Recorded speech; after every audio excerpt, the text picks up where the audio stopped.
Hello, എല്ലാവർക്കും നമസ്കാരം. ഞങ്ങൾക്കൊരു പച്ച ചക്ക കിട്ടി. അപ്പോൾ ചക്കവെട്ടൽ മഹാമഹമാണ് ഇവിടെ നടന്നുകൊണ്ടിരിക്കുന്നത്. ഞങ്ങൾ 3 പേരും കൂടിയാണ് ചക്ക റെഡിയാക്കി എടുക്കുന്നത്. നല്ല വലിയ ചോളയായിട്ടുള്ള ചക്കയാണ്. അമ്മയും പപ്പയോടെ ചക്ക മുറിക്കുക. അമ്മ എന്താ ചക്കപ്പുഴുക്കും സൂപ്പർ സൂപ്പർ. ഒരു ചക്ക നമ്മള് മേടിച്ചതാണ്. എങ്ങനെയുണ്ട്? സൂപ്പർ. കുറച്ച് പുഴുക്കുണ്ടാക്കാം. പപ്പയോടെ ചക്ക നന്നാക്കി കൊണ്ടിരിക്കുക. ഒന്ന് മുറിക്കല്ലേ?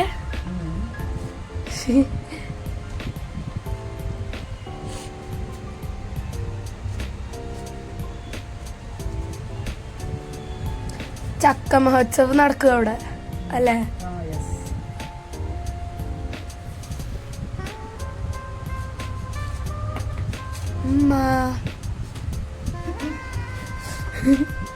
ചക്ക മുറിക്കണം. അങ്ങനെ മുറിക്കാൻ എനിക്ക് അത്ര അറിയില്ല, പറഞ്ഞാ മതി.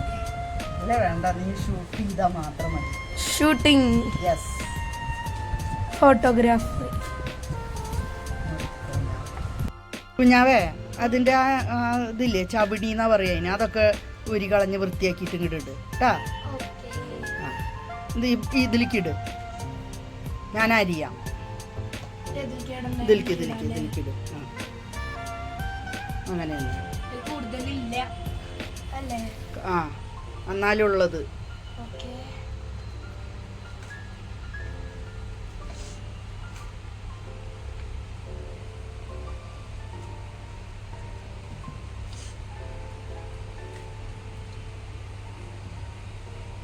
ഇൻട്രസ്റ്റിംഗ് അല്ലേ? ബോറടിക്കില്ലേ അവിടെ നിന്ന് ടിവിയിൽ കുത്തിയിരിക്കണത്? ഇതിനേക്കാളും നല്ലത് ഇതല്ലേ? യെസ്.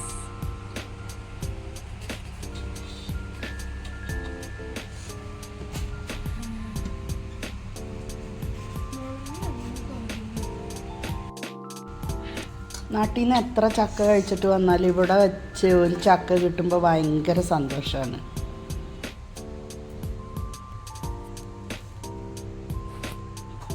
ഈ ചക്കയാണെങ്കിൽ നല്ല വലിപ്പമുള്ള ചക്കയാണ്. അപ്പോൾ ഇഷ്ടം പോലെ വിഭവങ്ങൾ ഉണ്ടാക്കാം. അപ്പോൾ അന്ന് ആദ്യത്തെ വിഭവമായ ചക്കപ്പുഴുക്കാണ് ഞാൻ ഉണ്ടാക്കാൻ പോണത്. അപ്പോൾ എല്ലാം അരിഞ്ഞ് വൃത്തിയാക്കി കഴുകിയെടുത്ത ചക്ക നമുക്ക് കുക്കറിൽ ഇട്ട് കൊടുക്കാം. ചക്ക വെച്ചിട്ടുള്ള ഐറ്റംസിൻ്റെ ഒരു സീരീസ് തന്നെ ഉണ്ടായിരിക്കും കേട്ടോ. അപ്പോൾ ചക്കയിൽ കുറച്ച് ഉപ്പും മഞ്ഞളും ഇട്ട് കൊടുക്കാം. ഇനി കുറച്ച് വെള്ളം നമുക്ക് ഒഴിച്ചു കൊടുക്കാം. പെട്ടെന്ന് വേവുന്ന ചക്കയാണോ എന്താണെന്നൊന്നും എനിക്കറിയില്ല.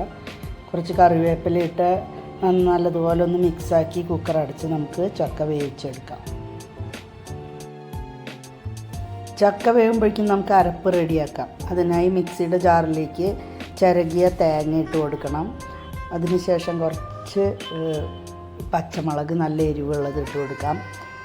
പിന്നെ കുറച്ച് ജീരകം, കുരുമുളക്, വെളുത്തുള്ളി, കറിവേപ്പില ഇത്രയും ചേർത്ത് നന്നായി ഒന്ന് ചതച്ചെടുക്കാം. വല്ലാതെ അരയണ്ട.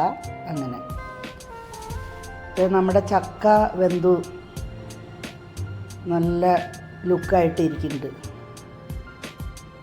വളരെ പെട്ടെന്ന് വേവുന്ന ചക്കയായിരുന്നു. പിന്നെ വെള്ളവും അല്പം കൂടിപ്പോയി. അതുകൊണ്ട് നമ്മുടെ പുഴുക്കിൻ്റെ കൺസിസ്റ്റൻസി ഒന്ന് ശരിയാവില്ല എന്നാണ് തോന്നണേ.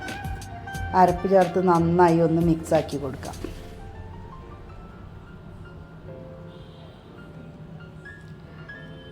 ഇപ്പോൾ അരപ്പ് ചേർത്തു, ജസ്റ്റ് ഒരു തളയൊക്കെ വന്നു. ഇനി കറിവേപ്പിലയും പച്ച വെളിച്ചെണ്ണയും ഒഴിച്ചു കഴിഞ്ഞാൽ നമ്മുടെ പുഴുക്ക് റെഡിയായി. കുഴഞ്ഞിരിക്കുന്ന പാകത്തിലാണ് പുഴുക്ക് ഉണ്ടാവേണ്ടത്. എൻ്റെ അത് വെള്ളം കൂടിയോണ്ട് കുറച്ച് ലൂസായിട്ടാണ് ഇരിക്കണേ. പക്ഷേ ടേസ്റ്റ് അടിപൊളിയാണ്. ഞാൻ ചക്കപ്പുഴുക്ക് ചൂരമീൻ കറിയുടെ കൂടെയാണ് കഴിക്കുന്നത്. ചിക്കൻ്റെ കൂടെയും നല്ല കോമ്പിനേഷനാണ്. ചക്കയുടെ സീസണാണ് ഇപ്പോൾ. അപ്പോൾ എല്ലാവരും ചക്ക വെച്ച് പല വിഭവങ്ങളും ഉണ്ടാക്കി കഴിക്കണം. നാച്ചുറലായ ഫുഡാണ്, ഹെൽത്തിയുമാണ്. ചക്കയും ചക്കക്കുരു മാങ്ങയൊന്നും ആരും വേസ്റ്റാക്കരുത്. അപ്പോൾ ചക്കയുടെ പല വെറൈറ്റി വിഭവങ്ങളുമായി ഞാൻ വീണ്ടും വരുന്നതാണ്. Thank you.